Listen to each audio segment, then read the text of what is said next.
정부가 많이 애를 쓰고 계신데 처음에 이 소식을 접하고 지난번에 저희가 3월 10일 언론 보도 발표된 이후에 네. 한 차례 그때 한번 전체회의를 하지 않았습니까? 네. 그때 정부에서 잘 파악이 안 되고 있었어요. 그렇잖아요. 네. 이제 그 다음에 이제 우리 산업통상자원부의 안덕근 장관이 미국 다녀온 다음에 이제 합의문이라고 발표를 해서 이제 이런 수준이다라고 얘기를 한 건데, 근데 여러 가지가 아직까지 좀 석연치가 않고 이게 과연 잘 될까라는 의구심이 있는 게 사실입니다. 네. 그렇잖아요. 제가 처음에 놀란 거는 두 가지였었어요. 첫 번째, 하나는 동맹 국가인 한국이 얼마나 뭐가 문제가 있길래 민간 국가라는 그렇게 민감한 용어가 쓰여 있는 센시티브라고 그러잖아요. 민간 국가. 거기에 지정이 된 건가? 이게 놀랐었고. 그 도대체 그 이유가 뭘까? 그리고 이유와 원인이 뭘까? 그 두 번째, 어떻게 정부에서는 미국 측에서 1월 초에 민간 국가로 지정을 했다 그러는데 두 달 동안 깜깜이 모르고 있었을까? 이거 완전한 외교 공백이다. 지금 정부가 완전 외교 공백 상태에서 이거 맡게 되면 우리의 쇼크다. 이 두 가지가 저한테는 처음에 충격이었었어요. 그래서 자, 그렇지 않습니까? 근데 어쨌든 자, 과기부에서 이거를 처음 파악한 게 언제예요? 저희 3월 7일경에 저희들이 파악했습니다. 3월 7일경에 파악을 하고 그다음에 바로 이제 정부 부처에 공유한 거죠? 그렇습니다. 외교부와 그다음에 총리 권한대행 최상목 대행께 보고했을 거 아닙니까? 그렇습니다. 자, 그 두 달 지난 다음이에요. 그렇죠? 예? 두 달 동안 아무도 몰랐던 거예요. 그리고 그 다음에 이제 3월 10일 날 언론에서 첫 보도가 되면서 알려지게 된 거고, 일단 이것도 이제 하는 문제가 있었던 거고, 그 다음에 두 번째는 자, 그러면은 이 문제를 잘 해결을 해야 되는데 이제 발등에 불이 되지 않았습니까? 4월 15일이면 얼마 안 남았잖아요. 자, 이번에 산업부에서 그 안덕근 장관 다녀오셨는데 발표문에 딱 보면 절차에 따라 조속히 문제를 해결하기 위해 협력회를 합의했다. 이게 딱 핵심입니다. 네. 자, 4월 15일 리스트 발효 전에 해제할 수 있습니까? 시점을 예단하기는 어렵다고 봅니다. 그럼 아직 몰라요? 네, 양측 간에 실무 협의 들어갔죠. 들어갔습니다. 3월 20일부터. DC의 실무진도 같이 따라갔고 실무 협의 누가 들어갑니까? 정부 측에서 누가 책임져요? 과기부하고 산업부하고 그 외교부하고 국장들이 같이 참여를 했고 그 지금 거기서 장관회담 직후에 그 다음 날 그날에 바로 실무 협의가 있었습니다. 자, 그러면 이제 국장급이 계속 협의를 하고 있다. 예, 앞으로 그래서 계속 해야 될 것 같습니다. 자, 근데 리스트 발효 전에 될지 안 될지 모른다 이 얘기죠. 그렇습니다. 그러니까 이게 도대체 투명하고 클리어된 게 아직 없는 거예요. 그리고 산업부의 딱 한 장 보도자료를 보면은, 그리고 그 다음에 정부의 설명에서 보면 그 단순한 그 연구자의 개인 보안 문제라든가 보안 기술적인 문제를 얘기를 했는데 과연 그것만 가지고서 미국이 예전에 선례에서 본다라면은 아까 장관도 얘기하셨지만 미국이 이거에 대해 구체적으로 얘기를 안 해준다는 거 아닙니까? 예?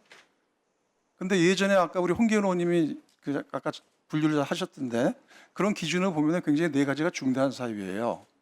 그 기타 지정 국가라 하더라도 그런 건데 거기서 뭔가 이것만으로 설명이 안 되는 뭔가 근저의 배경이 있는 것이 아닌가라는 계속 합리적 의심과 실제로 앞으로 이걸 실제로 해제를 하려면은 그거에 대한 미국의 우려와 그다음에 그런 근원적인 배경을 해소하지 않으면 해결이 안 되는 거 아닙니까?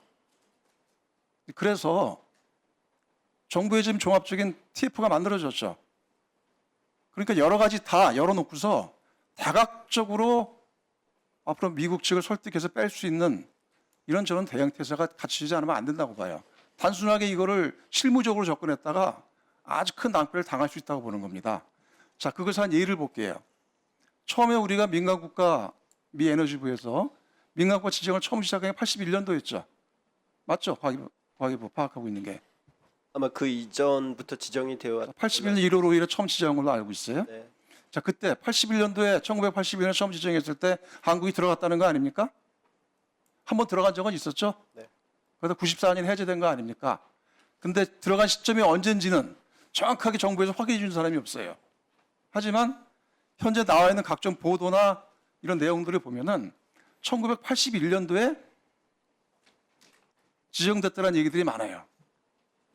자, 그러면은 그때 당시에 지정됐을 때 이번이 두 번째인데 과연 한국이 어떤 원인과 이유와 배경들이 있었기 때문에 지정된 것인가에 대해서 당연히 다 열어놓고 생각을 안 할 수가 없는 겁니다. 근데 그때와 지금을 이렇게 보면 그 여러 가지 상황들이 흡사한 게 많아요. 예를 들어서 81년도에 대한민국의 상황이 굉장히 격변기였습니다.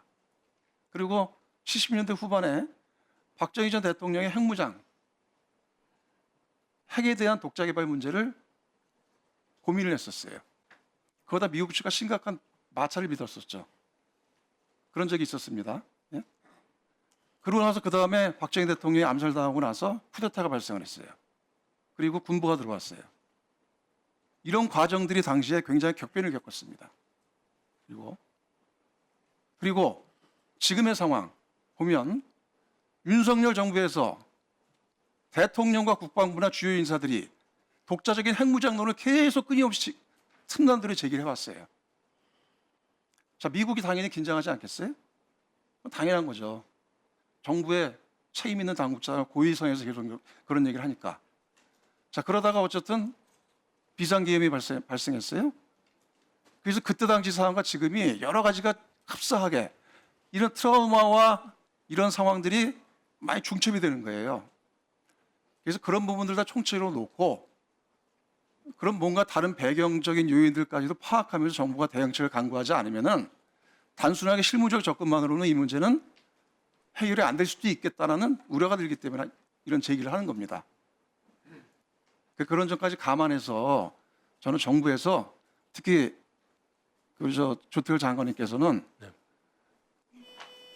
종합적인 여러 가지를 다 감안하고 생각해 보시고 특히나 이 시점에서 제가 특히 강조드리고 싶은 건 핵무장 문제에 대해서는 정부가 엄격하게 손을 들어야 된다고 봅니다. 가장 센시티브한 문제입니다. 실제로 이성남 의원님께서 의원실에서 얼마 전에 나온 낸 자료에 따르면 당시에 민간권에 지정됐을 때 핵심적인 이슈는 핵 관련 이슈였다고 그거에 나왔다는 거 아닙니까? 여전히 고민한 사항일 수가 있습니다. 그 점까지 감안해서